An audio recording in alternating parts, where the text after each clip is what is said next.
when they are consuming your minds and your thoughts and your dreams, from the angels to the demons and to the mysteries unseen, there is no need to worry. There is no need for dread. It's just time to discuss the thing at the foot of the bed.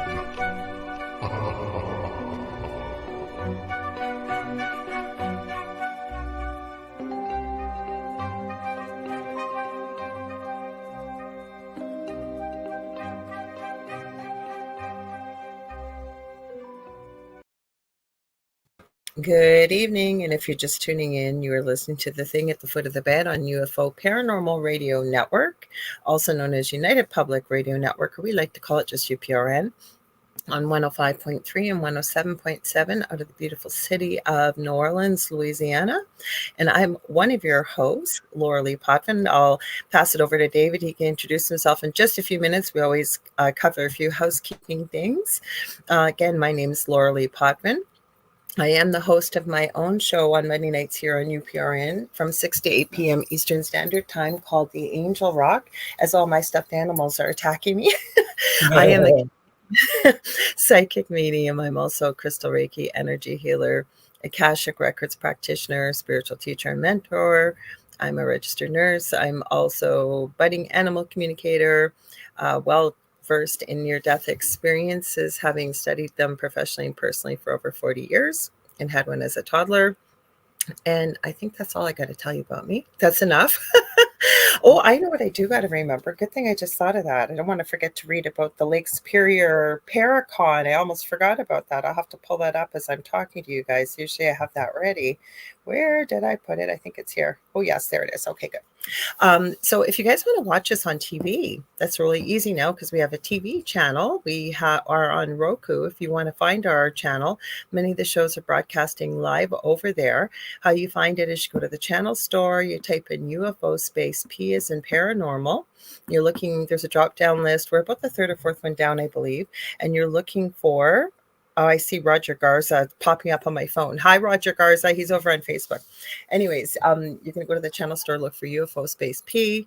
It's about the third or fourth one down. You're looking for UFO space Paranormal and United Public Radio, and that is us. Now, if you like what you see, please like, share, and subscribe. This network has been around for 25 plus years. We've always got something for everybody on this network with different hosts, different shows. We stream a multitude of shows daily, 7 days a week. And when we're not streaming live, the archive server randomly picks a show for, well, sometimes more than one, depending. I think we mainly broadcast on the YouTube channel, but it comes from over the last 25 years. So you can find something for everybody there. And we're always getting new hosts and new shows, new content. So be sure to check it out and tell all your friends and family. Now, if you know the show, my show, The Angel Rock, and this show, The Thing at the Foot of the Bed, is very audience participative. So, but 80% of our listening audience, and we do broadcast to all countries across the world. We have a large listening audience, but most of our audience is 80% audio. So if you want to join in the conversation like Roger, and we've got Ruth, and we've got Howie Odell, we've got Diane Brighton, and we'll have many more. We have our usual crew here. Come and join the fun. And what you do is you head over to UFO Paranormal and United Public Radio Network on Facebook and YouTube. I am streaming to my Instagram profile under The Angel Rock. It doesn't integrate the comments where you use StreamYard to broadcast, so I will try and pop in and out over there. So if I don't see you, it's not that I'm ignoring you. It's just I got to remember to keep popping over to Instagram to invite you over here. We're also streaming to David's YouTube and Facebook group, which is The Spirit Experience. We're streaming to my YouTube, which is, what is it? The Angel Rock with Lorilei Potvin, and my Facebook profile under Lorilei Potvin. We're streaming on Canada's Most Haunted, so you've got a lot of choices there where you can go and join in the conversation. We would love to have you. Now, I do not want to forget to tell you guys about this. So come out and hang out with us in Thunder Bay, where I live, in northwestern Ontario in Canada, this October 4th to 6th, 2024, for the Lake Superior Paranormal Convention. Tickets are available now. There's a VIP Plus, and there's Supernatural and VIP Pass tickets, but they are limited. There will be talks, workshops, paranormal investigation, and vendors. Guest speakers will include Shane Pittman, Jeff Belanger, our own Carrie Lynn Shellhorn from UPRN. Don't forget to watch her tomorrow. She has a fantastic show from 6 to 8 p.m. Eastern Standard Time with Spirit Switchboard. Then I finally get to meet her in person. We're good friends, but we haven't met each other in person yet. And so Carrie Lynn will be speaking as well. She'll be doing a special little thing where she'll be giving messages from Spirit on the Sunday, and it's called Spirits and Sweets. So you don't want to miss that. The travel channels Beyond the Haunting will be there, Dee McCauley, Dark History, the Winnipeg Paranormal Group, and so many more, including myself. I will be giving a talk too, and it will be special thanks to Lucky Paranormal, who is putting this on and has done all the hard work. So I hope you will come visit us in the beautiful city of Thunder Bay. You'll have a great time here, and we would love to have you. We have every kind of paranormal spooky you can think of. Right, Dave? Well, Dave's never been here, but he's from Wisconsin. That's close enough. Close enough. It is. And I guess isn't there a Michigan con going on too pretty soon? There is. Yeah, it's in May. Yeah. It's in May? Yeah, I could not remember. It's coming up. I haven't been to one. Last one I was at was, I think it was Kentucky that I was at that one. And that was fun. Well, my friend Varla Ventura, I have her on at least 4 times a year on the Angel Rock, and she was on Monday night.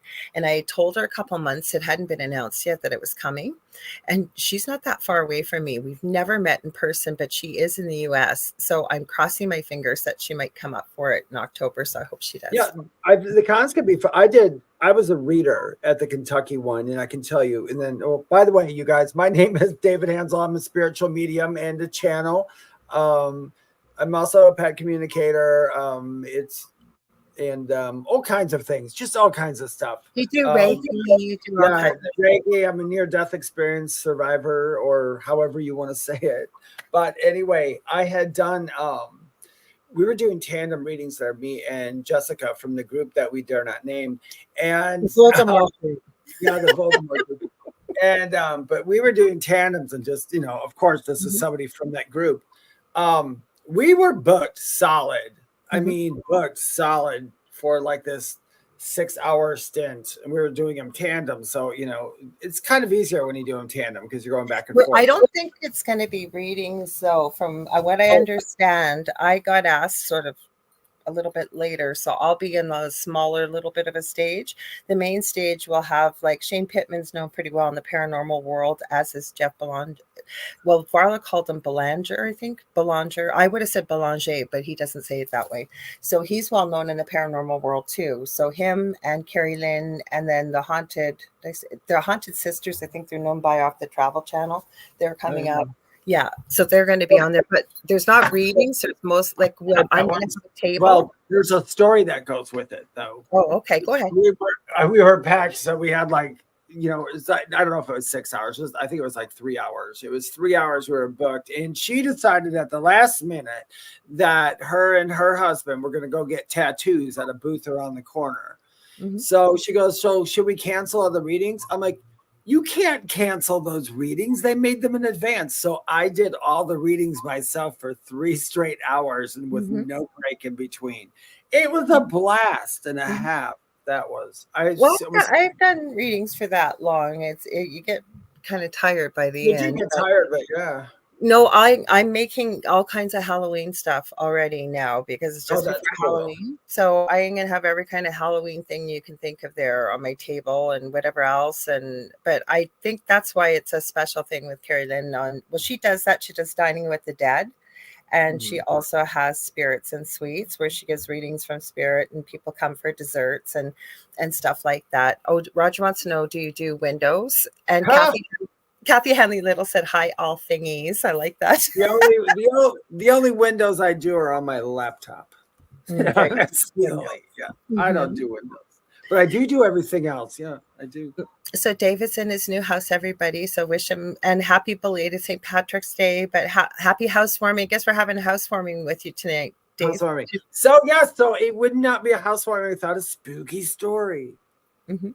So real quick though, but yesterday I moved in. So they came in the morning. They had me moved in by 1 o'clock. They had everything in my Oh, house. good. But yeah, Congratulations. thanks. Yeah, they were really good movers. By the way, it's called All My Sons, and I will give their name. They're not sponsoring me or anything, but they're called All My Sons Moving. They were very cool, and because even after I paid them, the guys were an hour early, so they refunded $100 back just for That's the meeting, nice. and they did it without asking, without me going, "Hey, this isn't the right." But anyway, so then my friend Marianne came over. We talked about just spiritual stuff, and I said I have to have my living room and my kitchen set up tonight, or I'm just not going to be happy. And so I did, and Marianne left, and I've never spent the night here before. And I put my bedroom upstairs in the attic where I am.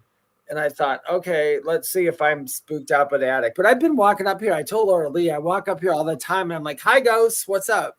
And so when I got here, there wasn't any weird feelings, but I kept hearing these noises over and over and over. And I thought, okay, let's discover where the noise is coming from so I don't get freaked out every time I hear it. Mm-hmm. Well, one sounded like a gurgling noise or like a cat saying outside my door. And I thought, I do not know what this is. And I walked all over the house and I kind of shut my door to make sure there's no cat in my porch because I've got 4 cats. Maybe they smelled each other.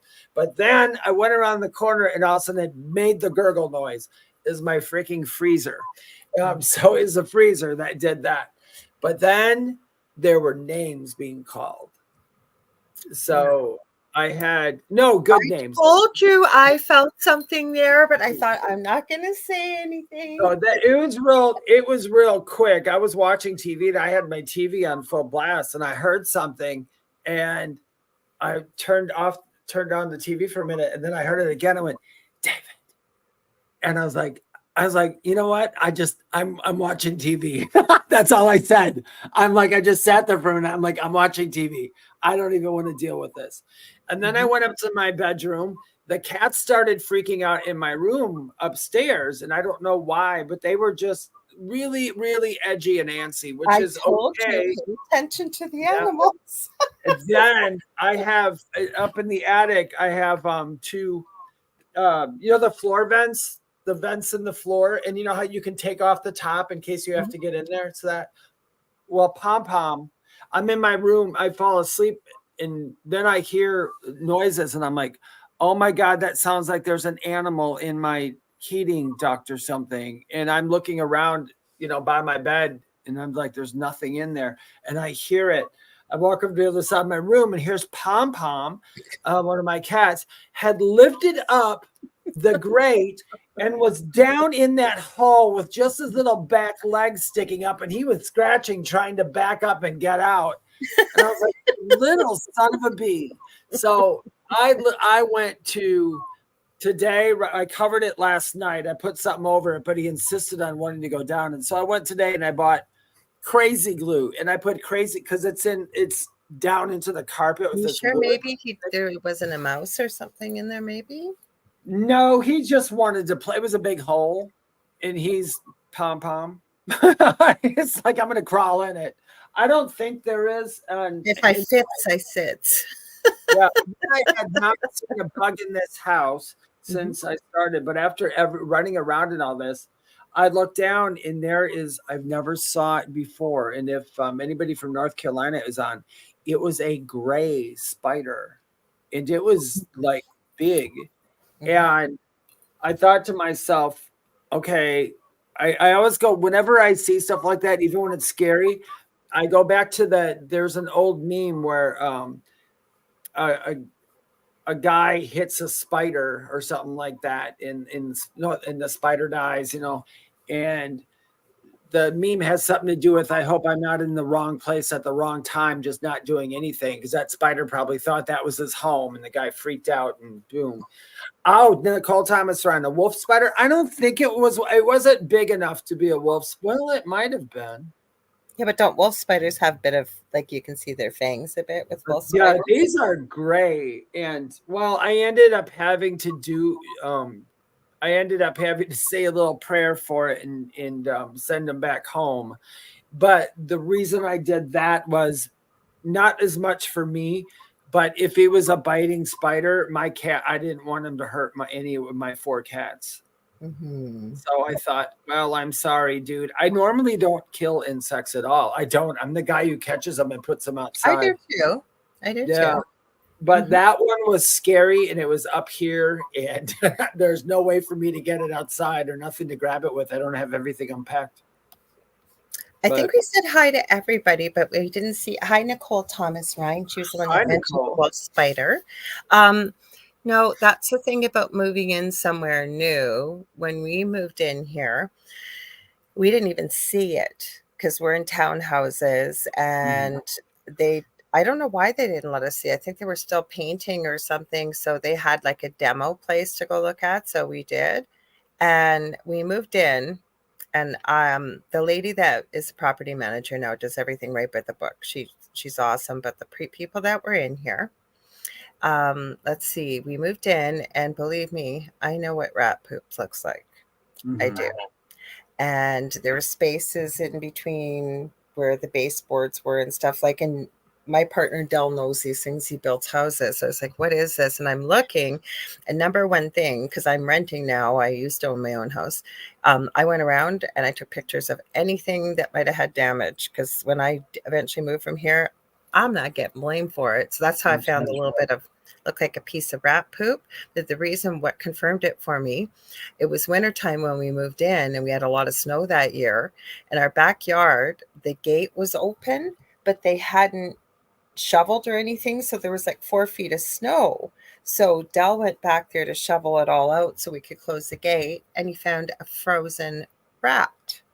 Oh, so no. like, what the heck? So we asked them, they go, oh yeah, we had a rat problem last year. They said people were leaving their garbage out in the backyard in a garbage can or something. I don't know. So Dell said, well, how did you get rid of them? Well, we put rat poison out. So we made a bit of a stink. I mean, we've got a cat and a dog, and I don't want my animals getting into poison. Oh no, it's non-toxic. No, there's been none in the house, thank God. That we've been here 4 years, but yeah, we've seen them around here. Definitely. Yeah, we have people who around here that will buy poison for cats because they don't want the cats in their yard. I'm like, there's a billion other ways to keep cats out of your yard, dude. In your new place? No, it's the old places where I was. They were trying to keep the cats out, and they wanted to buy. They asked me if, of all people, they didn't even know me. He goes, "How can I keep the cats on my yard? Is there's like a poison or something?" I'm like, "No, you don't poison cats, you dumbass." You know, I'm like, but anyway, we got. I had suggested that they grow rosemary around their yard. Yeah, you can grow lemongrass or rosemary, or I made an organic spray with, cool. I looked it up on the internet. I have one because for last year was the first year, but none of the neighbors talked about this. And I finally started asking people every spring. It would start into the warm weather. We would get what some people from the South might call gnats. We call them fruit flies, and it would be coming from the drain.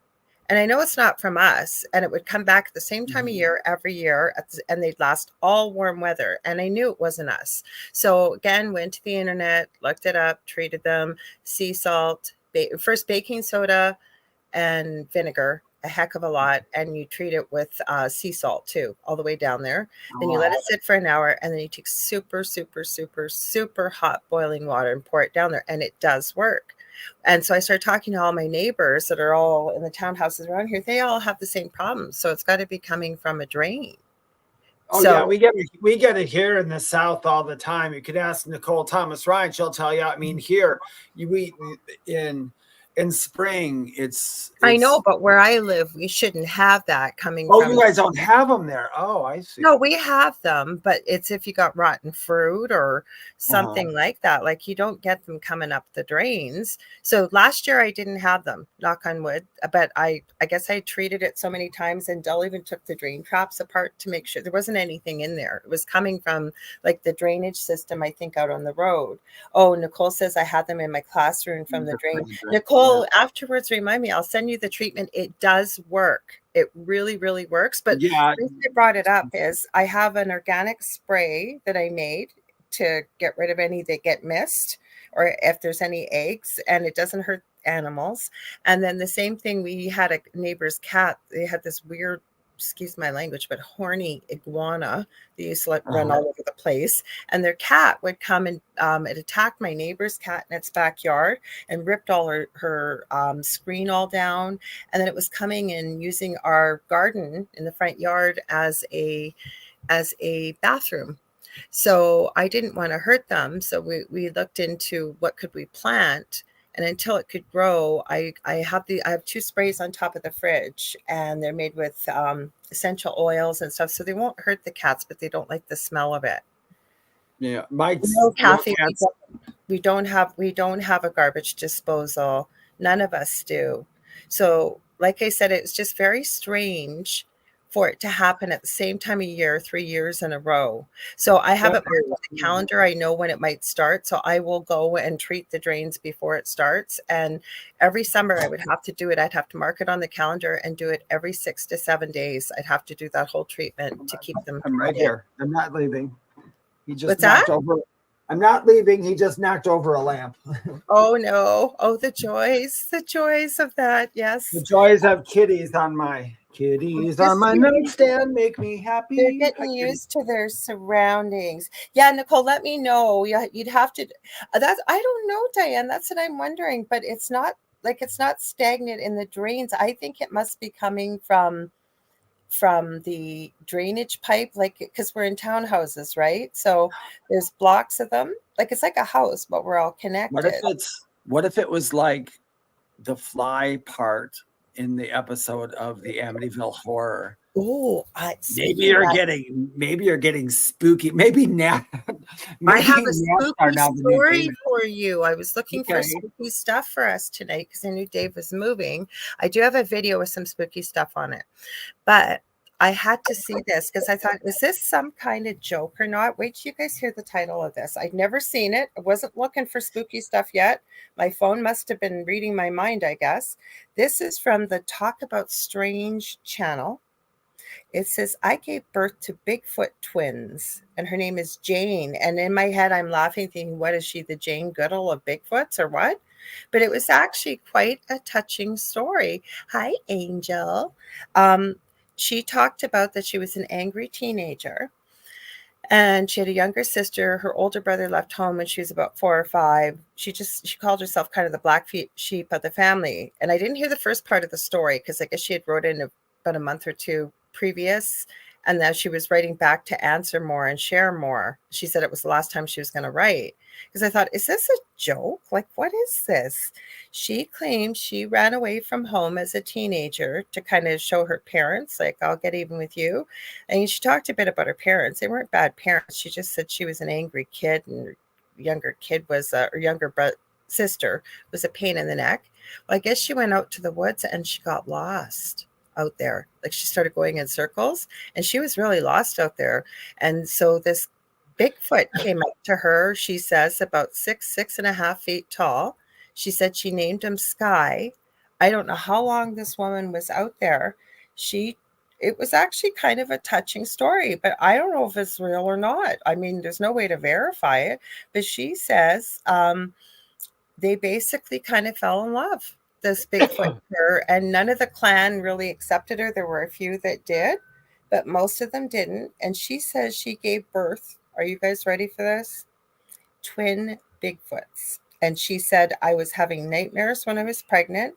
Like, was I going to have a monster? Like, what was I going to have? I didn't know there was 2 in there. And she had a little girl, she said she named Lily, and a little boy. I didn't ask. I mean, I'd love to ask her, why would you call your baby Hiccup? Lily and Hiccup. Anyways, Lily, she said, they looked like Bigfoots. They were all hairy and took his side. Anyways, long story short, the little girl died, I guess, 3 days after birth. Little boy lived for a long time. And then I guess him and her partner, Sky, and I thought, how do you guys even communicate? You don't speak. So anyways, I guess the little boy got attacked by, she tried to raise him like a human, but the dad would have nothing of it, she said. Like she tried to keep him human, like clean and raise him like a human. And she said that wasn't going over. And she said he was nothing like a human child anyways. Like she said, when kids would be walking, he was already climbing trees and doing all kinds of stuff. Anyways, long story short, she claimed he got attacked by a mountain lion, and it didn't matter what she did to try and get the kid back. She couldn't. And the Bigfoot dad came and tried to save the kid, and he had to end the life of the mountain lion. Anyways, he was attacked very badly, and the little boy passed away like within about 5 minutes, I guess. So people were asking questions from the previous show, which she answered. She said, like, do Bigfoot teleport? And she said, I don't know. There was a lot they didn't show me. Like, they didn't really integrate her into the clan, she said. And this guy she named Sky, the Bigfoot, he was kind of the black sheep of the family, because she had nothing but beautiful things to say about them. Like, she must have been out there for a long time. She said she had no use for clothing, and how she got reintegrated back into society was after her partner died. They had the alpha came in. They'd never been, she said, came into her cave. And she said it had to be about 9-10 feet tall, and he could barely fit in there. That's how big he was, the alpha. And she said he picked her up because she said she was grieving for days, and he picked her up like a little feather. And she said he actually said the word home to her. Took her to a friend. I guess there was an old native guy, like 90 years old out there, that was friends with the alpha of the Bigfoot clan. She said she stayed with him for a year, and then she went back home. Crazy story. Well, I don't know if it's real or not either, but it's kind of a cool story, and I think It was, because I thought it was make a good movie. Oh, I mean, we don't know. Like you said, it's hard. You know, we can't go, oh, but this woman said that. Well, we don't know, but I do like the story, and the author was or not the author, the gentleman that was reading it, he was crying by the end of it. Yeah, but no, it sounds like a beautiful story. I mean, I would hope though that it wouldn't happen, because how sad. I have so many questions. Like how did you communicate? Like, did you just live like animals? Like, she made it sound like, she said the first shower she had, it was about the first time in about, I think she said 10 or 20 years. And she said it felt so good. And then she said she tried to keep clean by bathing in the river and combing her hair with pine cones. And she said they laughed at her. Like, her main fault was she wasn't hairy enough. And then she named some of the other Bigfoots. Like, the alpha guy had a wife named Rose. Like, they never showed her where they took her children when they were buried, or where anybody was buried. She never got to see that. But they were very kind to her, the wife of the alpha. The alpha didn't want anything to do with her, and most of the clan didn't. And then she said, what else did she say? Yeah, they thought, they had a baby. The alpha, I think she named him Mountain. The other guy was Cliff, like a cliff off a mountain. I was thinking like Cliff off Cheers, but no, Cliff off a mountain. And the other one was Mountain. They were so big. I guess the alpha and the next in command. And she said that they had a baby, and she said she named him Stinky. And she said, I named him Stinky because I've never smelt anything so bad in all my life. She goes, he was really cute. She said, I should have named him Patches, though, because he had different colors of fur and stuff. And Julie, hi, Julie Jean Bassett. She says, hello. No, she never said how they communicated. Like, that was my question. Like what you do, just hang out with this dude and just kind of, because she never said like we communicated telepathically. She called him her soulmate. Did she wrote the story, or did somebody interview her? Oh, okay, she wrote. I was gonna say, if somebody interviewed her for the story, I'd be like, well, that interviewer should have been asking some other questions. But if she wrote it, I can understand why. She's back with her family now, and her sister are best friends. And it was her sister. She said at the beginning of the second letter. I'll have to go back and look at the first. How old was she when she wrote this story? I don't know, because I got, like I said, the part I watched, because I thought this was a joke. That's why I was watching it. It's like, what the heck? And I just watched it before we went live. I watched it, and then I watched Bizarre Bob, which we're going to pull up and talk a bit about. Okay, all she called herself was Jane. It's not a book, Michelle. It's on, I'll try to remember. Let me leave a note, because I think I forgot to post things last week. Sorry, guys. It's called, hang on. It is called talk about strange, the channel. And then it says, I gave birth to Bigfoot twins. If I do this on here, it's going to ring. Here, it'll interfere. Give me a sec. I'll go on this one. The volume's turned off. I'm pretty sure it is. Yeah, the volume's turned off, so it won't interfere. Okay, give me 1 second. I will find it for you guys. The whole title. It says, I gave birth to Bigfoot twins. It says, Jane's story. I lived with them for 10 years and would have stayed. So if her partner hadn't died, she would have stayed.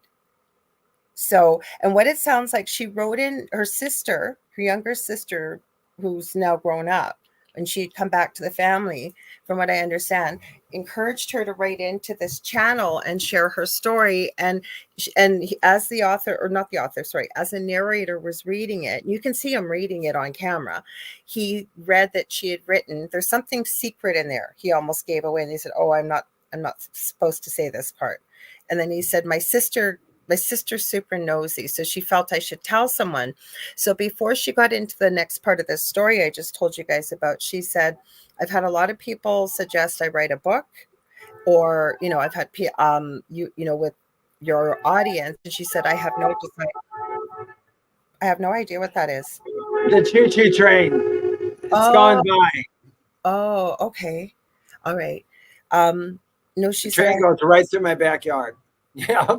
Mute you when it happens. It's fairly quick anyways. No, she said, I have no need to write a book.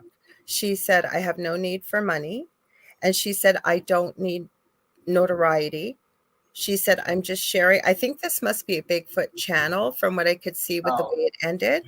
And she said, I just only wrote back again. She said, this will be my last time writing. I just wrote because there was a lot of questions, and she wanted to thank everybody because a lot of people had a lot of empathy, like expressed a lot of empathy in the comments when she shared the first part of the story. Mm-hmm. I think it's a beautiful story. I really do. But imagine it's sad, but 2 kids. Like, she didn't talk about the communication unless maybe she did in the first one, because that would be my biggest thing, that you stay for years, and you call, and I mean, I guess you could call him your soulmate. She said it was his soulmate. It took a long time. She said their meeting was not a good one in the beginning, because he found her. She was almost dead, being lost in the forest. Because I thought, how many people out there are saying how they had sex with an alien or this and that? So we really can't discredit anything without extra things. So I think it's a good story, though. I like the story. Well, I thought it was going to be weird or strange. So, Nicole, I see your comment. You said, I shared a link I found on the Facebook page. I'm not sure what you shared. Like, did you share it with me, or you just shared it? You found it on our Facebook page, like our group? Because we forgot to mention our group, Dave.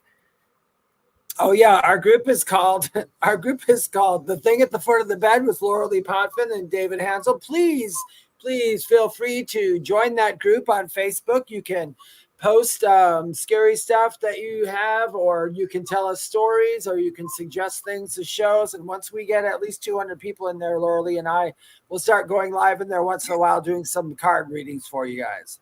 Okay, Nicole shared it. So let me see what you shared, Nicole. Or did you share what I was talking about? If you did, I will be eternally grateful. That saves me one link not to have to share. But hang on. Let's see what Nicole shared. Oh, she did share it. Thanks, Nicole. That's what you shared. You're so awesome. You just saved me doing it. I really, really appreciate that. So if you guys are ever able to find a link where I'm talking about, it just saves me spending time after. So thank you, Nicole. There's a first part to the story. I'm going to go back later on tonight and read it, but I thought it was going to be something weird and strange to talk about, but it's actually a really touching story, because Michelle Plummer, and she says, so interesting. Thank you. Hi, Jonathan Keyworth. Welcome.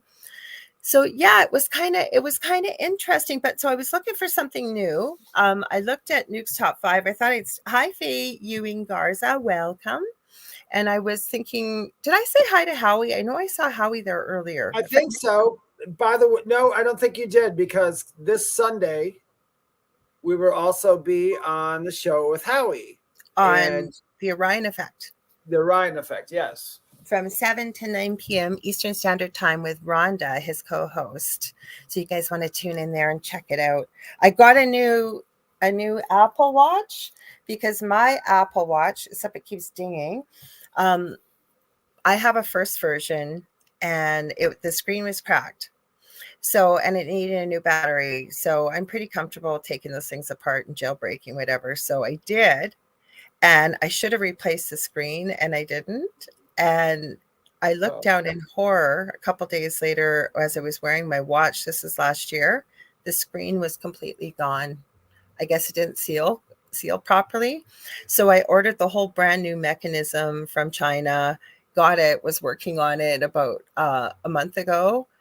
And the battery worked. The screen would come on with the spinning wheel of death. But I realized there was something in there that looked like it had also ripped out. Oh, crap. And you know what was missing? The sensor thing, like the touch sensor for your watch. So I've got one on order and it's taking forever. So I actually got this from a super nice girl on Facebook Marketplace. She's awesome. Oh, that was good. Mm-hmm. I was going to say, did you know, I mean, just it's not common knowledge and it's not really even important knowledge. I cannot wear a watch.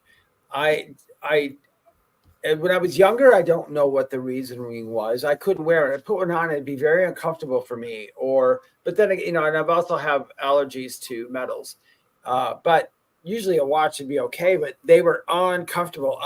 They've been uncomfortable for me all my life. And I don't know why. It's because I wonder if I keep looking at the time or I get too connected to time when I have it. I don't know. It might be something as simple as I can wear one or not. Like I used to have to wear one as a nurse, right? I'm taking like yeah. Oh no, but see, that's no, important. But I usually know what time it is even without when I'm not wearing a watch without fail. I swear to God to you, I don't know if I train myself or not. I'll be doing something completely engrossed. All of a sudden I'll feel like, oh, I should see what time it is. I look up 11:11. 111, like it's always like if not twice to 4 times a day without fail. Yeah, I know. I get that too. 11:11, 12:30. It's all day long. And when people always ask me, what do repeating numbers mean? I'm like, oh, they thinking, I don't know, because it means a little something different for everybody. You know what the freaking thing for me was? Okay, because I've always looked at 11:11 as a very positive, high vibrational number. I actually, when I first had the Angel Rock years ago, when I started this, it was called, part of the title had 11:11 in it. And then I met this lady, I forget how it was. Like this is years ago before I knew you and stuff, and I was doing this kind of stuff. And she's going, oh my gosh, like 11:11 is such an evil, dark number. And I'm like, what? And so I start looking and I went, holy crap. Yeah. It's all in the eye of the beholder and how you perceive it, right? What we perceive becomes what we believe in. It becomes reality.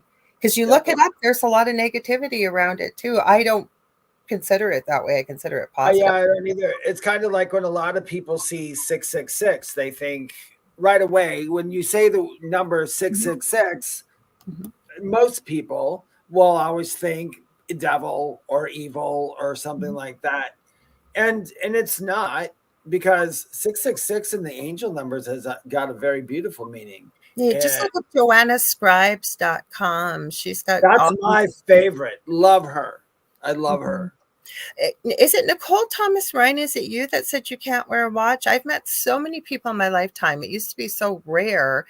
I've met so many people in my lifetime that cannot wear a watch. Like every watch will break when they put it on, or it'll stop working. And Diane Brighton said, my new Seiko watch died. The jeweler found the crystal was shattered the first day. Wow. Do you think that it could be from energy though, right? Could be. Or a really bad watch. It's one of the two. No, is it you, Diane, that can't? Yeah, no, I know lots of people. Del said can't wear one. You can't wear one either. Isn't that weird? I mean, for all no, not can't wear one. Like can't put it on because they will break it. That's where I was going with this. Del's aunt, who's also a nurse, he got when he was a little kid, he got a watch for his birthday, and his aunt goes, "Oh, let me see it." And she's about to put it on. His mom yells, "No, don't let her put it on. She's gonna break it." Like, they literally cannot put a watch on. Like, it will break it. Like, it'll stop, and you could bring it in to get fixed. They can't fix it. It's done. I've met so many people like that. They don't break on me. They're just extremely emotionally uncomfortable. No, they break. Like, they break, like, to the point that you put it on. And I've met a few people where it'll actually start to go backwards, or I've had other people where it just stops. They have it on for an hour and it stops. It doesn't matter what kind of watch it is. It will not work afterwards either. It can't be fixed or anything. It's done. You never heard that before? No, I heard it lots. I'm just saying that mine wasn't caused by that. Mine is just from it's unbelievable uncomfort. I don't know what it is, but yeah, but no, they don't break up. Nothing. I don't that I know of. I don't really manipulate any energy accidentally. It's always got to be on purpose. Yeah, like, and I like, it's supposed to be quite rare. Like Nicole said, mine would stop working when I would wear it, but would work if I lay it beside me. Yeah, because I thought it was you, Diane. Nicole. Diane, yeah, I remember you saying something about it. Like I said, I know, like I said, Del's aunt. I've run into all kinds of people, and I know it's rare. The first time I heard it years ago, I was going, "What do you mean you can't? If you put a watch on, it'll stop and it'll never work again." And I've met tons of people like that. Yeah. Oh yeah, there are some. Yeah, no, I know there it's studied. Just doesn't happen. But if anybody does have that happen, don't think you're a weirdo, because it has nothing to do with having bad energy or anything like that. We are what, 70% water, and the rest of us is electricity. So we're like high voltage cucumbers, man. I mean, I don't know if I would call it telekinetic, because telekinesis to me is meaning you can move something, basically manipulating energy purposefully. You could do it unpurposefully, I guess, but I think there would be some kind of intention with it. Yeah, I agree. I think unless you're responding when I said I don't unintentionally stop anything, but intentionally I've come across that where we've intentionally made things change, but I've never accidentally done it. But intentionally would be telekinetic energy. And yeah, that's what Heather, so do you know what mineral content, because Heather Dunlatovich says they have a high mineral content in them, but to me, okay, if that was true, unless it's one they don't measure regularly, anybody that goes for blood work, they're going to measure your sodium, your chloride, your potassium. Those are all minerals in your body. Unless it was, calcium could though. Calcium, there's things with heart problems. They'll give you something called the calcium channel blocker. Yeah. So they don't measure calcium regularly or something like it. Oh, Heather said she's heard it from underground miners, because it would have to be either a rare mineral that they don't measure, because you would catch that with a blood panel. Like every time somebody's sent for blood work, they check your usual regular minerals, if you will, that create the battery that we are, that David just mentioned. So it would have to be like selenium, or they'll check iron, but Moldavite is the same one. I would like to do an experiment one day and have a bunch of people come over and put the Moldavite in their hand and not tell them what there is at all, and ask them how they feel. Because a lot of people, they'll hear the word Moldavite and they'll grab it and they'll go, "Oh, it's terrible." And for some though it is, because I know some people I know it doesn't affect me. I love it and it's powerful, but no crystals affect me. Yeah, I don't have a crystal that affects me negatively at all. In fact, there's very few that I actually feel a buzz from. That's what I'm talking about. I don't feel anything. I've yet to pick up a crystal. I wear one all the time. I wear a Super 7 all the time. I've never been one of those people that, and I know I've met people that will literally be vibrating when they pick up a crystal and they don't even know what they are. But I've never been one of those either, Dave. Like I don't feel anything from crystals. No, like when people say like Moldavite, which is funny because it's the one I've always been drawn to before I even knew what it was. And Now, Moldavite, other people, when I first got my first piece of Moldavite, people were saying like, "Oh, don't wear it next to your heart, and don't do this and that." And you know, what's the first thing I did? I used to wear it all the time. Yeah, first thing I did is I put it right on a chain in my heart and did that meditations. Now my meditations with Moldavite are a lot different than my meditations without Moldavite, but I don't get it doesn't, but it also doesn't, I don't hold it and go, oh, you know, I don't, it's not like this cool thing. I hold it and I know it's there and I feel the energy, but any other thing pretty much, I'm not that person either. I don't know. Heather said it healed her up.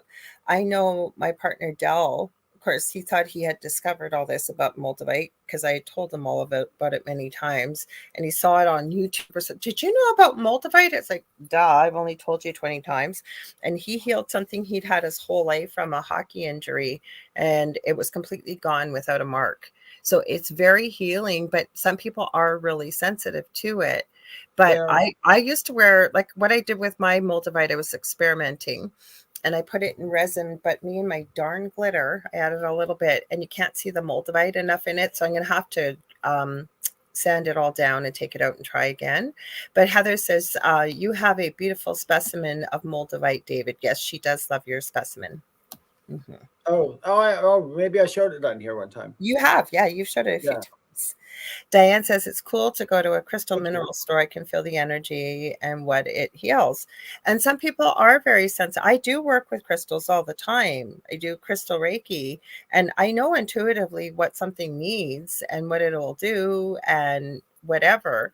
And personally, I'm kind of glad I'm not really sensitive. And there's nothing wrong if you are. Okay. Yeah, For me, being able to work with them, like my bedroom is surrounded in crystals, like everywhere around here.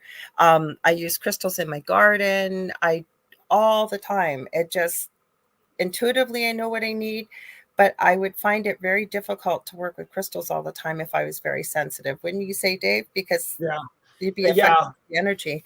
Exactly. I agree with you. You know, it's even like feelings for things like metaphysical stores. There are some metaphysical stores that I can walk into, and when I walk into, I feel like this is sassy and I belong here. There's just something there that just feels really good. But then I'll walk in some and I'll be like, you guys don't even know what you're doing. But we have two metaphysical stores. No, we have two, and I know the owners of both, and they're nothing alike. And I love, it's called Wojo's Mojo. They got a lot of crystals online and stuff. I've sent lots of my clients to, especially during the last 4 years, we won't mention because YouTube doesn't like that name. But I sent them there because they wanted crystals and wanted to buy them. And could I recommend somewhere? Mind you, I have to tell you, it used to be called the Fairy Garden. Same owner. She changed it to the Mystic Garden. Oh, I haven't been there probably in about 8 months, and I should go back. Oh my goodness, what she's done with that place. She has an upstairs. It's got all kinds of coffees and natural like ingredients and you name it, right? Like for cooking, or then it's got more of a witchy sort of session. It's very old. It's just so homey, and it's an old house, and they've had some haunting stuff go on in there. Nothing negative, but you know what's beautiful that she did, and I just about died. You walk through, and it used to be part because they live in the house, and I guess her son moved out, so she ended up opening it up and made it into this massive reading room, all done in this beautiful wood. So all the cards got moved back there, and as you walk in, she's got this beautiful coffee and tea section. It's so beautiful. She was putting in a fireplace. You could go and sit with the cards or read a book, or so I have to say I like that one the best. I love it. I love Marissa and her store, Wojo's Mojo, but it's just a different vibe, like you said. Yeah, I can. Yeah, somehow walk in, and even just the smell, like my house smells like a metaphysical store. It just always does. because I'm always burning sage, and I'm always burning nag champa, and I'm always burning stuff. So I'd like that when I walk into them. Anything that smells like that smells like home to me. No, they have a lot of that. They have a lot of candles, whereas Wojo's I find is more like the healing modalities with crystals and yoga stuff, and there's some books and things like that. I go to each store for different things because Donna owns Mystic Garden. So it just depends what you're looking for, right? But it's kind of cool because they're on the same street. Diane says Nag Champa is a beautiful smell. I have it in oil. I have it as a cologne. I have it as cones and incense. I have it. I don't know why I love it. I love that. And I love white sage. I love white sage. I'm allergic to sage, so I can't. Mm-hmm. So if I'm doing something, I always use Palo Santo or burn it. Oh yeah, well, Palo Santo is another one. Oh my God, if you can get a Palo Santo oil or cologne to put on your wrist, I love that smell. Mm-hmm.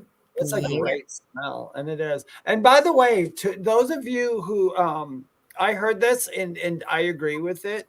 If you have people in your house with you that don't like the smell of sage, and I don't mean like Lorilei where she's got an actually allergy to it. I mean they just don't like the smell. You can make a Palo Santo. I mean you can make a spray of sage, and if you're doing it for clearing a house, I'll be totally honest with you. In my opinion, if you don't have sage and you don't have Palo Santo, a nice strong intention will work just as well. And again, I said Spirit gave me this. I say it so many times, but what you perceive becomes what you believe, and it becomes your reality. And this really resonated with me years ago, and I really believe this. And sage is very powerful, but I was told, and I've heard other people say they've never heard of this. They think it's crazy, but Palo Santo, and I've heard it many times in different places, and I believe this as well, it will maintain positive energy or positive spirits, but it will get rid of anything negative. I agree with you, because there's another saying that goes with that. Like people say, what's the difference between using sage and using Palo Santo? There's all different rules. Okay. So don't go by this as the rule. This is just one of the rules I heard, and sometimes I use it. And if the situation is in sage, I use sage for clearing, and I use Palo Santo to maintain. So I could go like at this house, I'll go through this house with sage, saying I'm anything negative, I want it to go away. And I open the windows, and then I shut the windows, and then I go through and I burn the Palo Santo now. And I say anything good that stayed now maintains, now stays. So see, since my house, like when I had the activity, I used Palo Santo. Palo Santo, see, that's another reason I said don't go by that, because I've also used Palo Santo for lack of a better word, banishing. I don't hate to use the word banish, but you know what I mean. Yeah, it's just like I don't want that energy here. No, it works. It works. They can. So there's a few people. You know what it is with patchouli? Like Kathy Hanley Little says patchouli is nice too, and Ruth Kleber says love patchouli. I have found you either love patchouli or you don't. I'm not a patchouli lover. I grew up in the 80s and smelled patchouli more times than I care to. I don't care for it either. I still like the smell of patchouli. If I catch someone wearing it by me, it takes me back to those years. I mean, it's one of those trigger smells. But you guys, I literally would buy the patchouli oil and put it in my tub, and I would wear that. That was David's signature scent for a good 3 years in the 80s. But I still like it. I think it's like cilantro. You either like cilantro or you don't. I like jasmine, yes, Nicole Thomas, Ryan. And I was thinking that Diane Brighton, yeah, hippie smell. It's usually associated with hippies, with patchouli. I've heard it that way too. I like more a light floral smell. Hello, Angel. I like a light floral or a clean smell or something. I don't like heavy scents. I love apple cinnamon. I don't mind peppermint essential oil or something, but I'm not. Yeah, maybe I'm just a little picky. I don't know, but patchouli, I've never been able to do it, and I think it has to do with your body chemistry too, right? Because it does. Different oils, yeah, they smell different. I love lavender. My kid loves it, and I've never. At night, I'm always lavender scented powder, lavender scented whatever I can do. But and I have lavender incense I will burn once in a while. The reason I use lavender incense is not that it really matters, but as far as traditionally goes, I will use lavender incense when I'm doing angel readings or when I'm with angels. I don't I know do why. not like lavender. My eldest loved it. He never slept he's going to be 29 this year. The whole time I was pregnant with him, he never slept. He took 5 days of labor to get him here, and that kid never slept. People wonder why I go on so little sleep. I think I'm just used to it. So I tried everything. That kid had teddy bears that you could heat up in the microwave, and then you could put essential oils of lavender, and he loves lavender to this day. I always use lavender with him, but I never liked it. Yeah. I can say, well, I like the smell of the flowers and stuff, and I like it. But you know what? I don't like it. If somebody has a perfume and it says it has hints of lavender, I don't like it. But yet I love hints of tobacco and sandalwood. Weird. I like sandalwood. Sandalwood's nice. And Diane, that's interesting that you said lavender scares off mice and rats. I think it might work with cats too, if I'm not mistaken. And the reason I'm saying that, not for your babies, I'm saying for the neighbors that were asking what would keep cats up. I know marigolds and anything with lemon does work though. Yeah, lemon and citrus. And okay, Nicole Thomas Ryan, David, how are the cats doing with the stairs? That's so funny you're asking because David and I were talking about it before we went live. She goes, I just got a pic of stairs when Angel jumped up. I'm upstairs right now, so they love going up and down the steps. I, however, do not. But you know what I did find though? I thought, because my bedroom's up here and like these little sitting areas. I got little sitting areas all over my house. I can do readings and stuff from like 20 different places in my house. And I did realize that every time I come upstairs to do something, I always forget something downstairs. Oh, sorry, guys. This is playing. I'm just getting it ready.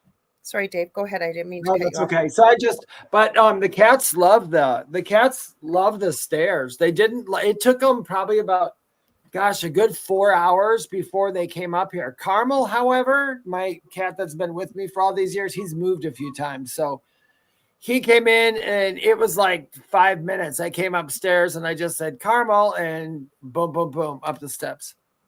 So Julie says lavender essential oil can be toxic to our pets. And Julie, you actually put out an article, just so you guys know. She's absolutely correct. I'll always give Julie a shout out. She's a fantastic animal communicator. She's helped me with 2 of mine, my dog and my cat. And she is an incredible shamanic practitioner and healer. So you guys check her out at juliejeanbassett.com. But I was going to say, Julie, you have a really good article. I remember when we took your animal communication course that you wrote in your blog about essential oils and animals. So if you get the time, we'd love to have you post it in the group if you don't mind. That's I agree with Julie, because you know what, Julie, I did this at home when I first had my cats were real little. One of them, Willow, would always want to run to that front door when I was getting to leave for work, always coming towards the door. And I was like, I could not get her to stop. So I did a bunch of research and I bought lavender essential oil and I put a few drops on the that track under the door. I'm going to do that. And she stopped. She did not like that lavender. I'm going to do that. Then I have homemade lavender oil. I have dried lavender and it's in a carrier oil. I made it. No, you know why? Because my cat Socks is trying to run out the door at night. One night, thank goodness, even Emmy, my dog, didn't notice him. No lights were on in the back. And it was late at night. I went outside for a fresh air break. And usually Emmy notices everything and she didn't. And I happened to turn around to close the door and it scared the crap out of me. It was so dark. And I see this tail coming out from the barbecue. And I'm going, Del, I think there's a rat under the barbecue. And then I look again and I went, it Socks. And Socks has the biggest, fluffiest raccoon tail.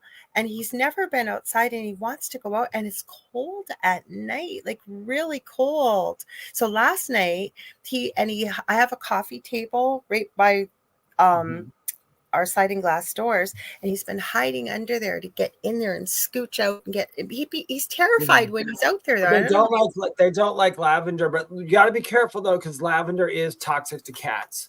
But if you, like I said, like I put it in the door track. That's why I put it. Yeah, and that way he would just go up there and smell it and be like, "No, I'm not going to dig this." And No, then I'm when not he gonna leave it out. under the door, it stopped. Yeah, but I love lavender for me. But I won't wear lavender oil, and I won't have a lavender plant in my house. Actually, you know what I just realized? Dell set up this thing. You know this? I have tons of those little bottles with either the cork or they've got a screw on there. Yeah. I just remembered now. He's got a little bottle taped there with cotton in it. I think we were getting ants, and he put something in there to stop it. So Socks never went near it, and he won't touch it. So I might even put it in there so he'll stay away. I don't want him getting out there at night. Yeah, my cats hate eucalyptus too. They don't. Well, cats have really good senses of smell. People don't realize how good. So I uploaded Bizarre Bub's spooky video. Let's watch. You want to watch? Okay, this was weird. There's some weird stuff in there. I'll try and go through it as best as I can. Actually, we're right at 8 o'clock, and I always forget to do this, so I'm going to do it at 8:08. So if you're just tuning in, you're listening live to The Thing at the Foot of the Bed with myself, Lorilei Potvin, and my amazing friend and co-host, David Hanzel. And what else do I want to tell you? On UFO Paranormal Radio Network, or just UPRN. And I do want to say hi, because I've noticed this name a few times over on Instagram. So if you're still there, it's Michael L. Steenburgen. Thank you for joining me on the Angel Rock on Instagram. And I apologize, but the comments don't come over to StreamYard. So I have to keep checking back. But if you want to join the conversation, we'd love to have you. If you pop over, I'll just give you one quick one. You can come to the Angel Rock with Lorilei Potvin on YouTube, or you can look up UFO Paranormal Radio on YouTube. Come there. We'd love to have you join us in the conversation. So I'll wait till Dave gets back. Diane says, when I moved, my cat started wanting to go out as there are rodents, etc. here in the country in Ontario. Gosh, we got a couple Ontarians here besides myself. You got Diane. I thought there was somebody else that mentioned they were in from Ontario, if I'm not mistaken. I got to go back and look. I know we got a couple. I know a few people that are here. So we've got some Canadians and we got some Americans. If anybody's here from any other country, let us know. Or if you want to tell us where you're from, you can. So everybody pretty well knows everybody here. So Dave's back. So Bizarre Bub is loaded up. Let me get everything set up here. Have you guys, I have to thank Shannon Casey. Sometimes she's here, sometimes she's not. And she was the one that sent me this, because Nuke's Top 5 used to upload videos every single week without fail. And then I think they were looking after a sick parent, and they kind of got off their regular schedule. So you never know when they're going to post. And Shannon told me about Bizarre Bub, and they're actually pretty good. You're in Kawartha Lakes, Ontario. I don't even think I know where that is, Diane. So thanks for sharing. Okay, so this is to set this up. I didn't download the whole YouTube video, but hopefully I can make the screen a bit bigger. But what it is this little girl is, I guess she's got one of those little cameras, kitty cameras, and she's talking about her day. And so at first I thought she was having a seizure, and not like a grand mal seizure where you're shaking, but a petite mal, or somebody that just sort of freezes. And she's not having a seizure, but you can see, you got to watch quick or you won't see it. But hang on, I'll start playing it. I'll put the volume back on. Okay, there we go. Of a girl playing with her toys and talking about her day. On October 10th of 2023, a toy camera captures footage of a girl playing with her toys and talking about her day. The entire video is nothing more than just a miniature vlog, as all she does is talk about her day and what she plans on doing with her friends in the following week. But there's something about this video that has left the girl's family deeply unsettled. You're messing around with my little sister's camera. It's weird. Okay, I'm just gonna show it to you. It goes without saying, but the video is pretty creepy. The following is the full video from the toy camera, posted by the older sister. Take a look. I kept watching the dolls. Not the dolls. Hey guys, today I'm going to show you my Skibbity toilet collection that I just got today. We went to a toy store and they had all of these things like this cameraman, these tiny little action figures, this Skibbity toilet, and these ones. And then we actually found these Skibbity toilet shoes and they say Skibbity toilet on them. And I'm gonna wear it to school tomorrow. Aw. A lot of kids at my school like Skibbity toilet. Toilet? Did she say? I didn't hear that the first time. Saw my friend the other day, and we went on a walk, and we also got ice cream that day, and I'm having a walk with. Watch this kid now. She doesn't move. Hi, Zeus and Dragon. Kevin, nice to have you here. That's why I thought maybe she was having a seizure because she doesn't move. But she will.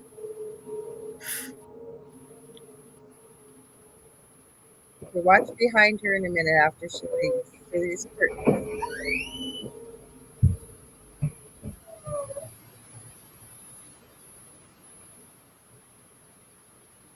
Don't blink.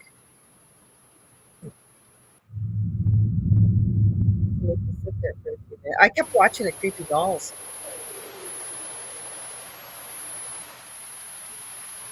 What is that thing?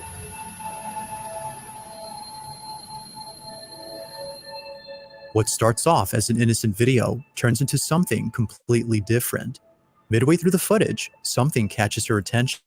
But after seeing whatever it was, she's immediately put on edge. It's as if she was paralyzed with fear. But thankfully, she was able to leave before things got a whole lot creepy. Only a few minutes later, we see this. A dark figure passes in front of the tent. It's hard to make out what this was, but her older sister is certain that this is what her sibling had seen. Now, it's unknown if she's asked her about what she saw, as the only information on this video is the context she gave. But until there's an update, we won't know for sure what was there. So until then, you be the judge on what was captured. I don't know. Yeah, so it was a little bit of a letdown, but it was still creepy. Like, what did that kid see that she was that frozen and something behind her? Like that, or I guess it was in her tent. Like she was in a little tent. Well, it looks like she's looking forward. So if if I can relating it to one of my experiences when I was younger, because I had a lot of that stuff happen, we would just see it. But I can understand totally how somebody would freeze and stare. It's like not even that you're scared. It's like what you said. It's just like you're like stunned. Like, you know, like maybe she saw a shadow in front of her and she had enough of it. It hit her. It's like, okay, I don't know what that is. And then left. And then that shadow went around it to behind her. Who knows? I thought it was pretty creepy. I think it's creepy just because of the fact that I've been through similar. Well, actually, Kevin says, well, how could she see the shadow behind her? No, if she's sitting in a bed, she's looking forward. There could be on the other side of the sheet that's in front of her, she could be seeing a shadow looming. So she gets scared and she turns around and runs away, and then it comes around to see. So who knows? It could be, but it could be.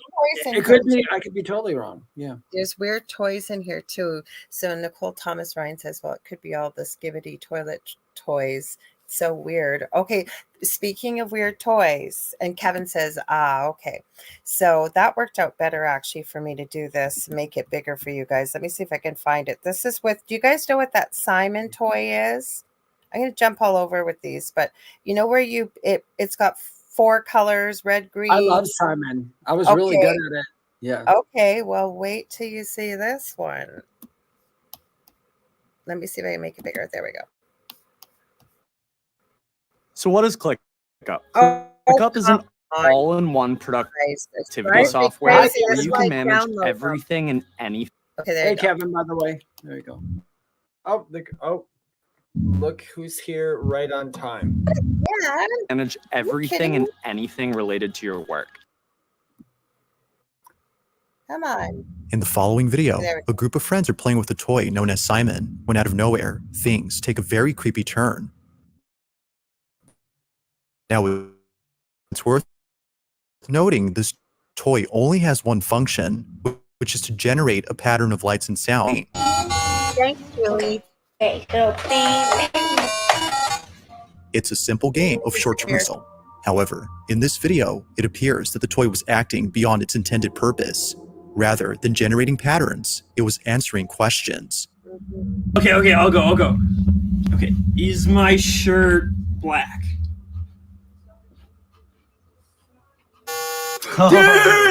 Dude, this thing is possessed, It's man. a bit This thing longer, is possessed. but why that's good you to know. believe these. Am I a girl? Oh! Okay, so it knows. Dude, Now, the video was taken at a house party where a group of friends gathered in the hostess' little sister's bedroom. The young sister was away from home. They had grown bored of the party downstairs, so they hung out here with all the toys and games. But little did they know that staying up here was a big mistake. This is their video. Dude, it was acting up earlier. Yeah, crazy. You guys keep being here. You guys can't be in here. Really? Hanging out.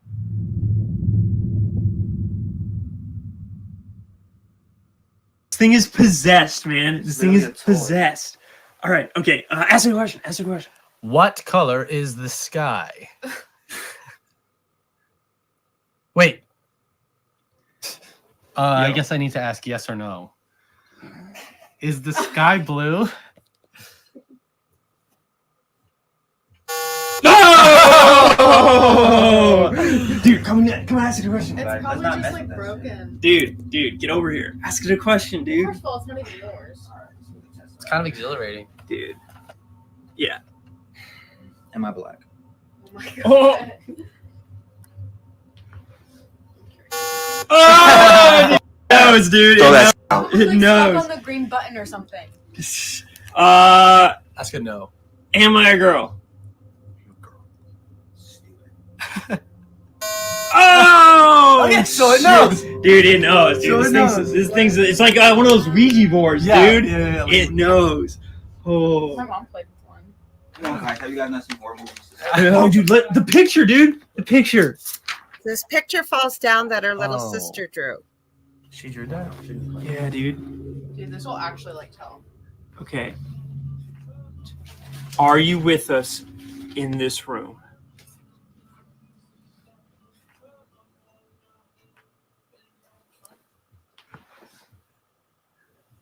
It's not gonna work. Put like 2 fingers on it or something. Oh, dude! Oh my gosh, that's so creepy. That is so creepy, dude. Okay. Is Did you this? find that thing? Dude, it's just on the floor, man. Yo, are we actually hunted right now? Dude, I'm like actually kind of scared, dude. Hopefully. Like, what even is that? We should put that down. Like that. Or just Okay. All right. Well, let's get real crazy. Do you hear that knocking? Come outside. I'm about to leave. I'm leaving. Did you guys hear We're from on the there? second floor. What? Window? It came from right here. Yeah. There, you see that? We're on the second floor. Oh, okay. All right. Okay. All right. Fine. That's enough. That's enough. Feeling totally creeped out, the group hurries out of the room, leaving everything behind. The tap on the window convinced them that something strange was indeed happening.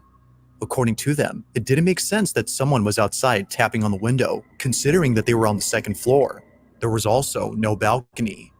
If no one had been outside, then who or even what was at the window? While the group has yet to come up with an answer, they can't help but think that the figure in the picture had something to do with this.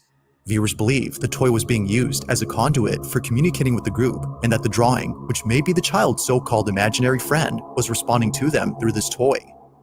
Although it's not certain if that's the case, the friends fully believe that it was. What color is the sky? It's almost. Wait. I guess I need to ask yes or no. So then, just what exactly was going on here? As with most videos, this one remains a mystery. Okay, what'd you guys think of that one? My thought that came in, which and I'm not being a smartass, but my thought that came in is when he said, "What color is the sky?" Why didn't it just flash blue? Well, okay, I thought that too, but you hear Did the you? conversation, they go, I guess we just have to ask yes Yes, and yes or no. Yeah. But that's the first thing. I think it's a video, and I think it's creepy if it's real. It sounds pretty real because the girl comes upstairs. I mean, it could be good actors. You don't see their faces, but she says you guys can't be up here, right? Yeah. I don't know if any of y'all have had a when I go through stuff, I think it's because of every horror movie I've ever seen in my life, because I used to watch tons of them and all the old cliches.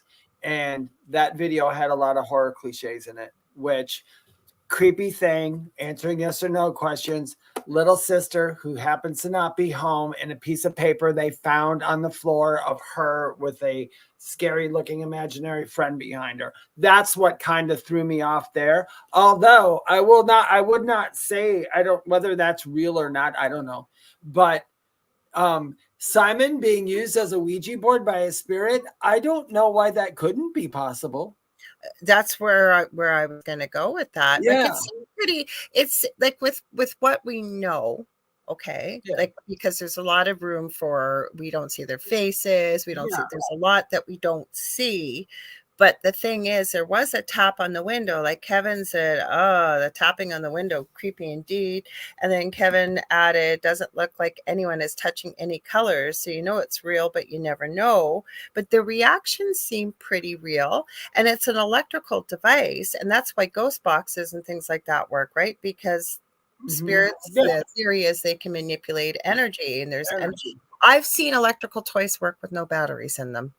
Oh yeah, me too. Me too. I am also one of those people who have had that experience, and not by me, with a lot of other people. And it's like, wow, how is this thing moving? Hello, Shannon Casey, were your ears burning? I was just talking about you earlier. I gave you credit because we're watching Bizarre Bub, and I said you're the one that introduced me to it. So did you know that we had, when I was younger, do you remember Furbies? Oh yeah. Now, if you're too young and you're listening to us, go Google Furbies. Yeah, my kids had a Furby too. But years ago, we had a Furby to buy. We had a Furby that the power supply wasn't in it, and the Furby was working. It's just like, wow. Not for only for a couple answers, but there's no power supply to it. They were creepy. You can still buy them, like at Walmart and Toys R Us.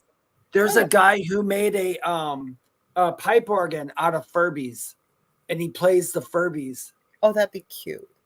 Oh no, it's really sinister sounding. Well, it would be sinister. So we have a couple choices there. It's in Spanish, but it's at the end of this, but it's this, and I can't verify it, but it's kind of creepy.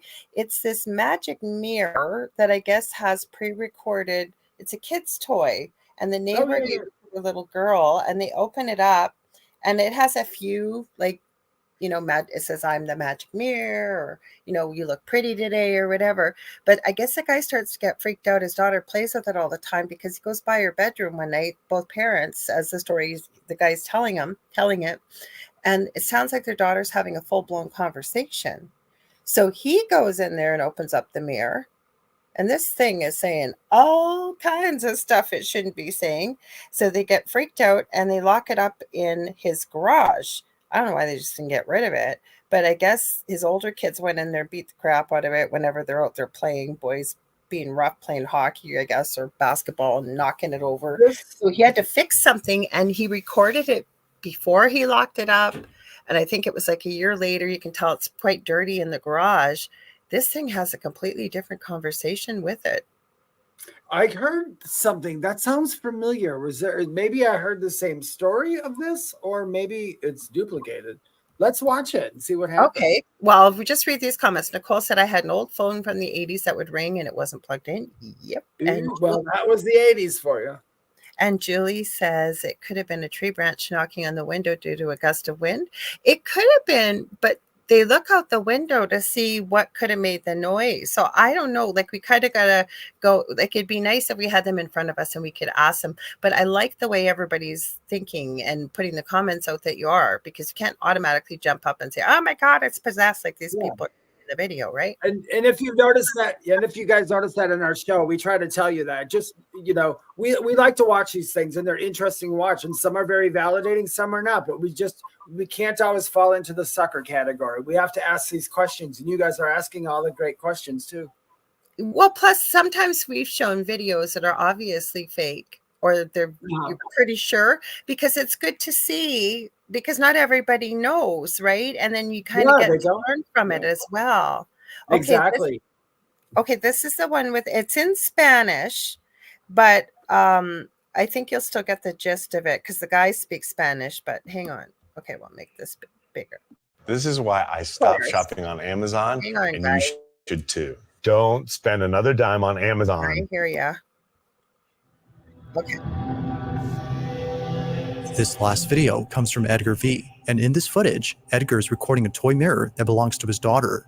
She's been playing with this toy ever since Edgar's neighbor had given it to his family. They've had this toy for quite some time, but as of recent, they now think it's best to get rid of it. Edgar says that just a few nights ago, he was passing by his daughter's room when he heard her talking to the mirror. It sounded like she was having a full-blown conversation with someone else. Now, it should be noted that this mirror does actually talk. It would say pre-recorded things like, hello, or hi, I'm the magical mirror. But this time, it was saying things that didn't seem pre-recorded. From odd responses to creepy questions, the toy seemed almost alive. In this short clip, Edgar and his wife interact with the mirror.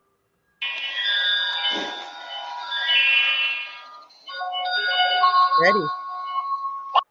Bienvenido al castillo de los sueños del espejo mágico.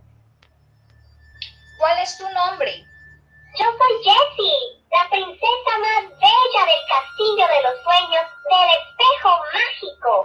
¡Qué tierna eres! Nosotras seremos mejores amigas. ¿Tu personaje favorito? Si papá pregunta, mi favorito es mi papi. Si mamá pregunta, yo responderé que la que más me gusta es mi mami. Y si tú me preguntas, te diré que el que más me gusta eres tú. Soy una niña muy inteligente. Now, viewers couldn't help but notice how quickly the toy responds. According to some, it seemed a little too fast for an average toy like itself. Some have even pointed out that it shouldn't be speaking, as they themselves have this exact toy, but theirs doesn't talk or say anything like Edgar's. It's for this reason that the family decided to store the toy inside their shed. Over time, though, Edgar's children would come in and mess with the toy. From scrapping it to beating it up, a number has been done to this mirror. Because of this, Edgar had to replace some parts, but nevertheless, the toy still works. In this short clip, he shows the toy once again, as viewers want to see if it gives the same responses as last time. But as he films, he gets this. Puta, sí tengo miedo.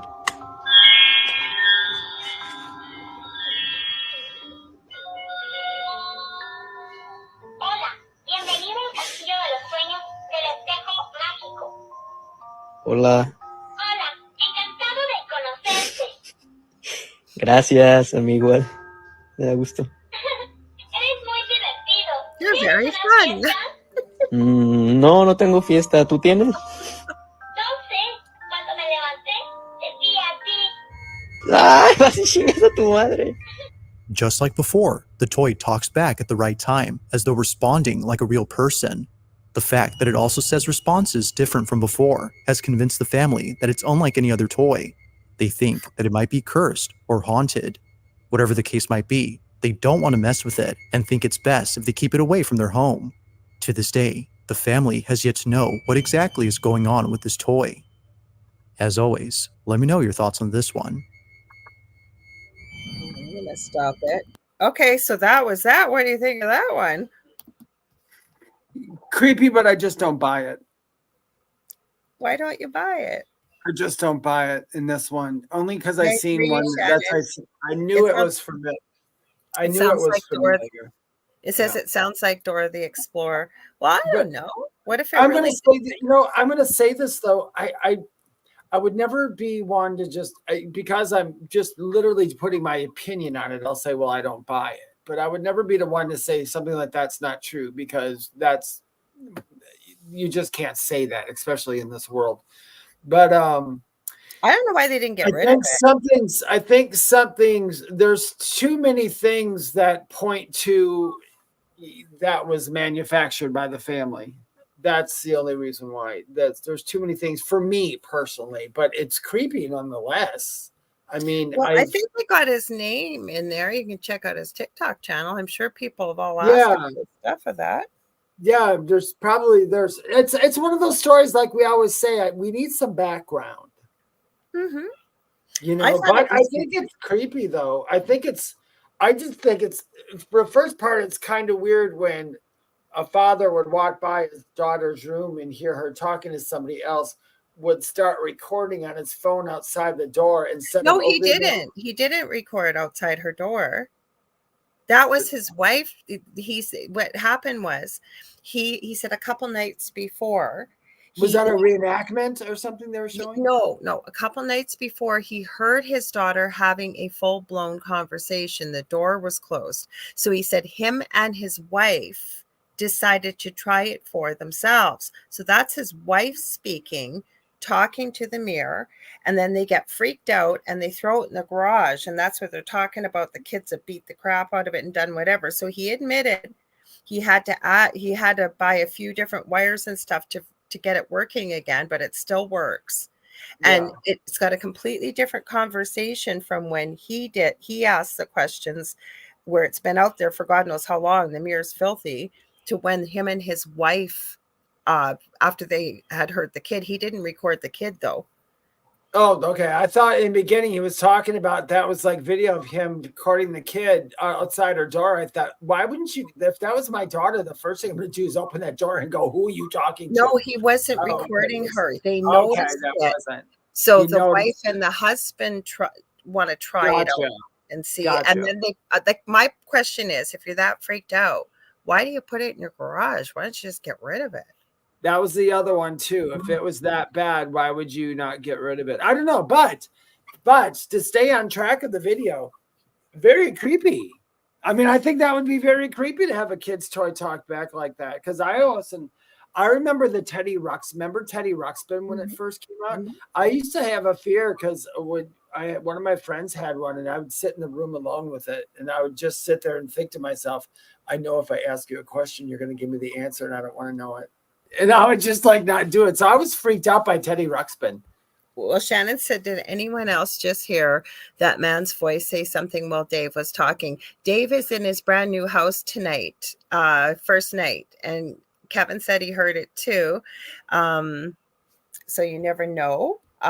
Where I was going to go back because they're talking about if you take the batteries out, then it's haunted, people are saying. But Michelle Plummer said a little bit up. She said, yep, a pull string doll in my room kept going off when I was younger, picture moving left and right on the wall. So I don't know. And then I'm not quite sure what you meant. Diane, you said destroy it had a haunted couch. I'm not quite sure what you meant by that. And Shannon says, congratulations, Dave. So thank you, Shannon. I don't know. Like I said, their Angel was in there. I don't know. Can Angel talk? Angel? Do you have you're going to get a talking too, because he just jumped where he's told he's not supposed to go. Mm-hmm. I told you you're going to have a hard time keeping them off of there. Only that one. Angelo.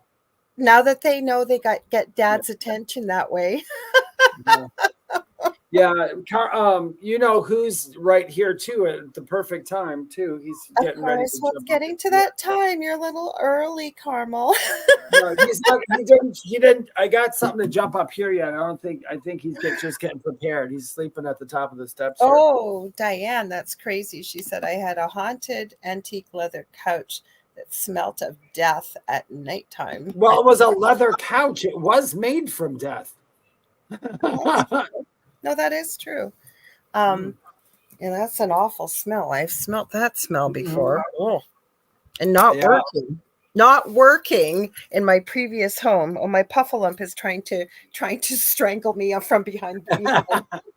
That would be now you know it'd be creepy if like you were like in your bed sleeping and that pink thing started floating across the room. As cute as it is, we'd be going, what the hell? Nah, probably not. Some of the stuff I've seen. Yeah. I'm like, You're gonna have to do a little better than float across the room. You're Pink. gonna have to do better than that, dude. Yeah. I know. I wasn't even afraid last night in my house, and I thought for sure I was going to be.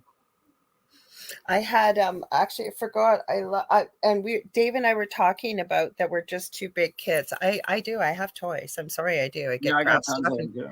but I do love Pusheen, and my other favoriteest character, and I have my niece hooked on her, is Kuromi from Hello Kitty. She's the bad one. She wears a little black hat, and she's got pointed ears with little pink balls on them, and she's got a pink skull on her black hat. She's so cute. So you're showing everybody off your new house, are you? Yeah, no, just showing the gnomes because she was. We Lorilei were talking about that. I have toys, so does Lorilei. I don't care how old I am. If I want a toy, I will get a damn toy. Justin and Kasun is here. He says, "Hey, dang, I'm late again." Yeah, we had that time change, so we would be an hour earlier, just so you know. But welcome and thank you. I'm going to give a huge shout out to Kasun because he did a beautiful little video clip of my son Justin for his birthday and put it on my Facebook profile. So thank you. That was very sweet. I really, really appreciate that. And everybody that left the birthday messages, thank you. But the reason I mention him, because he's still in the 5 to 7 year old, maybe 8-year-old age. And even though he's 26, so for his birthday, he gets toys. Like on my cupboard here, I think I've shown it one time. I have all these little plastic, they look like cauldrons, but they come with it's from Magic Mixies with the little magic wand. Excuse me. And then the little ones come out with the cutest little critters. I think I have one of the critters here. Oh, I do. Julie, I'll know why I have this critter here. But from one of our sessions that I did with her that she did for me, but they come with like cute little critters like this. It's backwards. Sorry, guys. I'll try and cover it up. See how cute they are? And then they come with little wands, and like my son Justin always checks because we have a rare one. Apparently, he knows what one, but I keep them up there because he loves them. And then at Christmas time, they look like cans of tuna. I still have one over there, and you screw the tuna lid off, and it's a whole little micro world with little plastic kitties, and it's so cute. So my son likes stuff like that too. I went to a thrift store, and I have it downstairs, but I found, did I show you that little bear, the little wooden bear? No. I was with my mom. It's a thrift store, and there's a little wooden bear. Tuna can. I'm right here. You can hear me. There's a little wooden bear toy. It's about this big, and it's like, it looks like it's hand carved, and it's the arms are put together and the legs are strung through the body with a rubber band, or an old like string or rubber band, and it doesn't have any metal parts. But I picked it up, and I thought, it's so much fun because my mom said, "Look at that bear." She goes, "You like that stuff?" And she goes, "Let me buy it for you." Anyway, I brought it home, and it's sitting on my shelf downstairs. And I thought the other day I wanted to do some psychometry with it to see if I can figure out where it came from or what it was. But it was handmade. I got that from it. It was handmade. Somebody made it. But I just kept having a voice come through saying, "I wonder why it wasn't worth more to people." That's what I kept hearing it over and over. And I'm like, the land of misfit toys. Yeah. And I thought, I don't know. But it was $1.99, and it's a wooden bear carved, and it's the cutest thing. Somebody is it Brandy maybe? You said your bear is very cute. Did you see it? Oh, maybe I think that's Carrie. Carrie? Okay, then it's Carrie. Hi, Carrie. Okay, so these are the magic mixies. Like this guy, I think is a rare, and he glows in the dark. But they come with all these little wands that activate their magic spot on top. And then here's the tuna cans, you guys. So it looks like a tuna can. Here, I'm going to take this off. It looks like a tuna can. Can I turn it around there? Unicorn kitties, they're called. And then when you turn, it pops up, and inside is a whole little world, like with a couch and all kinds of stuff. So I keep them on the dresser because my son loves to play with them. He'll come in here and play nonstop with them. But this is my own toy. Talk about creepiness. They're called vampire dollies. And they come with outfits, and they come in a little casket, these cute little caskets. So Dave and I do. We love toys. We do. Thanks, Kevin. Yeah, so I get into the magical kind of creepy. What does concern me, though, is I don't know if I would want my kids playing with this kind of stuff as a little kid. Like, my son's old enough, but that does concern me a little bit. Like, with the occult kind of creepiness.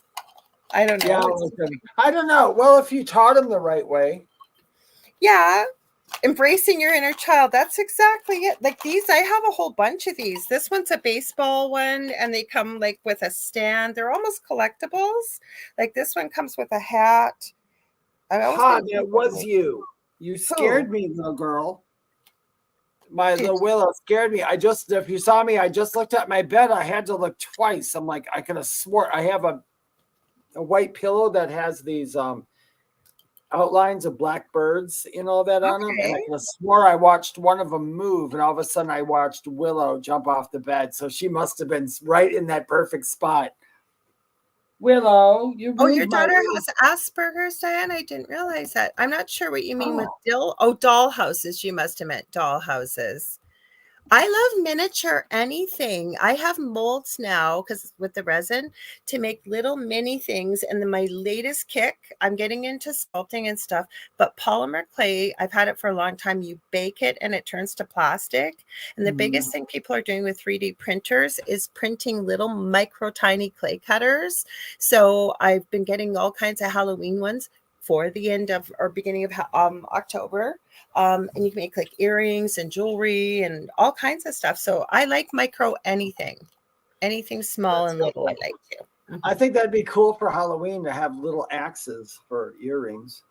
I don't know. I think I do have axes. I have the little knives, with the ghost face from with Sydney, the ghost face. Scream? Yes, Scream. So I have the ones that they make little tiny knives with the ghost face and cut into the knife. So yeah, they have all kinds of stuff like that. Dave and I have a problem with gnomes. Yes, we do. Yeah, we do. I know. I need to go to Gnome Anonymous. Gnome Anonymous. I have a sign for Christmas I put on my fridge that said something about there's no such thing as too many gnomes. I have tons. Everything's no. Diane, you used to use Fimo to create things? Well, yeah, polymer clay, Fimo, Sculpey, all kinds of stuff, right? Different brand names and stuff. I love it. So I do have one other video since we're kind of on kitty stuff tonight. Nat, we talked about animals. Do you want to see? It's really touching. Yeah. I think it's really touching. And I think most of us, it seems like there's quite a bit. So Nicole, you connect on gnomes and fairies. Yes, I have lots of fairy stuff. I just got a new mold. It looks almost like I have skeleton cats. They look like the little skeletons. They're so cute. And then it looks like the head of a unicorn, but I think it's got like almost like a little bit of a gothic feel to it. I haven't poured it yet. So that's going to be pretty cool. So I think we need that. You know what? Because think about kids, right? Their work is play. And I think that part of being to be able to connect with you, if you will, the unseen world is to be able to be open to things and still have an imagination and be creative. Not that we're imagining it, but I think it leaves us more open to things. No, but they definitely, I've been told over and over by them guys, for me, that they do work with the right side of our brain quite a bit. They work with the or wherever you're doing your imagining. They work with that brain. Okay, this is a touching one to end on, you guys. So hang on, I gotta find it. Okay, let's see. Please don't give me okay, here. I was gonna say, please don't give me this was creepy, this one. So hang on. This one was a niece, little girl that had talked that kept pointing at something. But this one's very touching. I think you guys will like this.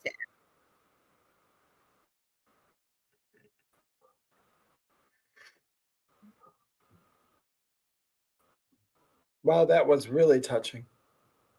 Oh, there we go. I'm sorry, I'll restart it. Upset. Back, so you guys. Okay, let me go back. Okay, we'll restart it so you can see what's going on. She films this video, hoping that it happens again, but only this time on camera. The only other time she's recorded this door was when one of her dogs had cracked the glass on the window pane. Although initially extremely upset, she now looks back at this memory with great nostalgia, as recently her dog was put to sleep. But fast forward to this exact day, and she's once again recording this door, when suddenly this happens. Even when it's open, it shows up. Move.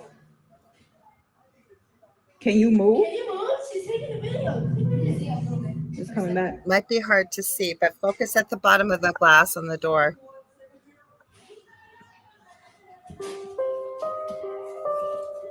Oh, it's got darker. Can you move? Wait,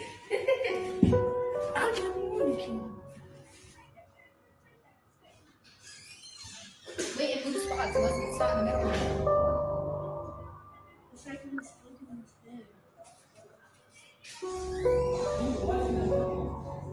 Me? No, you're not. Wait, Now it's disappearing. He's going to play with the dogs. And then it's going to come back. Sue started running around.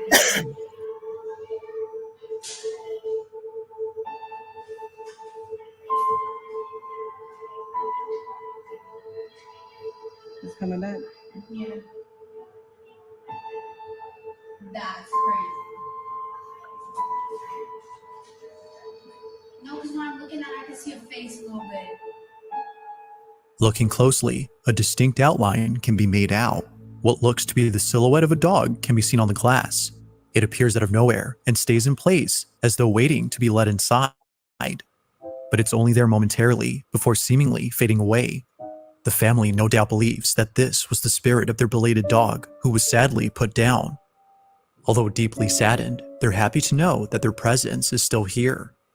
Ghost or not, this footage reassures them that even if they had no choice but to put them down, their beloved pet will always be there no matter what.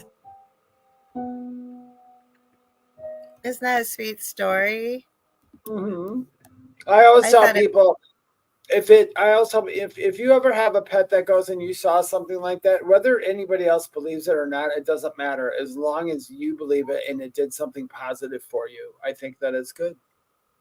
Well, Diane, sorry, Diane. I got Diane reading her name here. Sorry, Diane. I'm not sure who Facebook user is, but welcome. She says, hi, guys. Debbie Grossberger Schmoley. This was years ago. I was talking to her on video. And I think I've told this story before. She was laying on her bed.